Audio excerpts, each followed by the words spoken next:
Assalamualaikum warahmatullahi wabarakatuh. Perkenalkan, nama saya Peggy Melati Putri, NIM 20190505042. Di sini saya akan menjelaskan sedikit mengenai paper yang sudah saya kerjakan untuk memenuhi tugas mata kuliah penelitian kualitatif.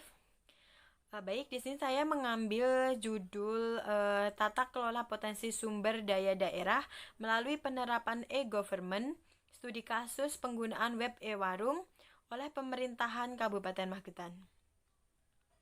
Latar belakang dari paper ini adalah bidang informasi dan komunikasi yang berperan penting dalam tata kelola potensi sumber daya daerah.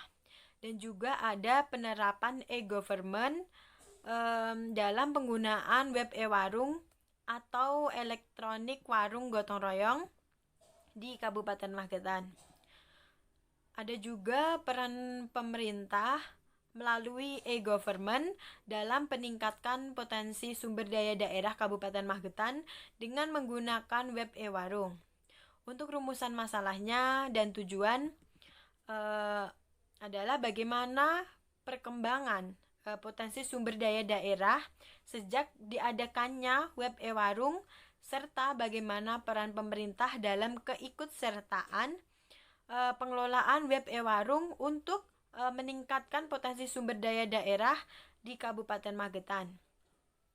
Untuk tujuan diadakannya penelitian ini untuk mengetahui bagaimana tata kelola potensi sumber daya daerah melalui penerapan e-government dengan penggunaan situs web e-warung di Kabupaten Magetan.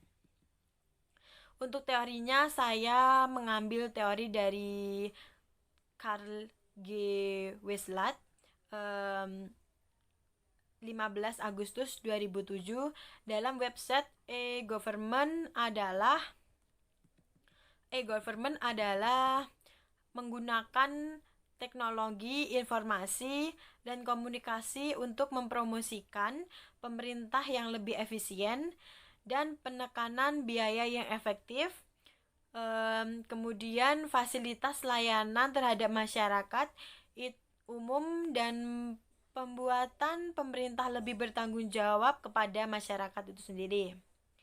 Untuk metodologinya, metode yang digunakan pada penelitian ini, saya mengambil metode kualitatif. Lokasi yang diambil dalam penelitian ini adalah Dinas Perindustrian dan Perdagangan, serta ada beberapa masyarakat yang berdagang di Pasar Sayur Magetan atau yang mempunyai usaha produk khas Magetan.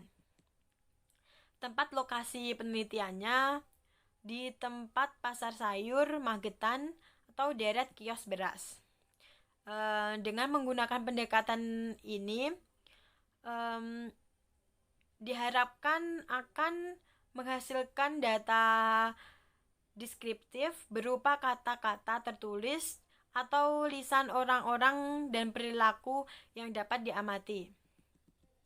Penelitian deskriptif yang digunakan pada penelitian ini dimaksudkan untuk memperoleh informasi mengenai tata kelola potensi sumber daya daerah melalui penerapan e-government secara mendalam dan komprehensif. Untuk roadmap-nya yang pertama ada pembangunan sistem informasi, penjualan berbasis web untuk memperluas pangsa pasar ada di tahun 2014.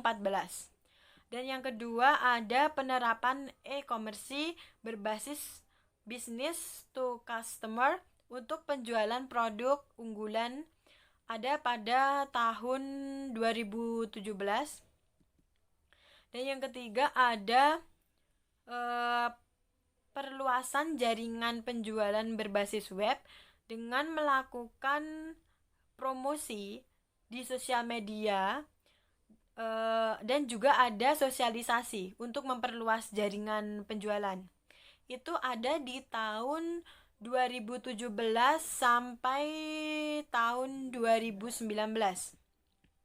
Dan yang keempat, yang terakhir meningkatkan jual beli produk khas Magetan dengan menggunakan web e-warung, serta perluasan sistem pemasaran produk agar terjangkau secara luas dan memudahkan juga masyarakat untuk mengakses informasi serta komunikasi dan berinteraksi antara penjual dan pembeli itu ada di tahun 2021.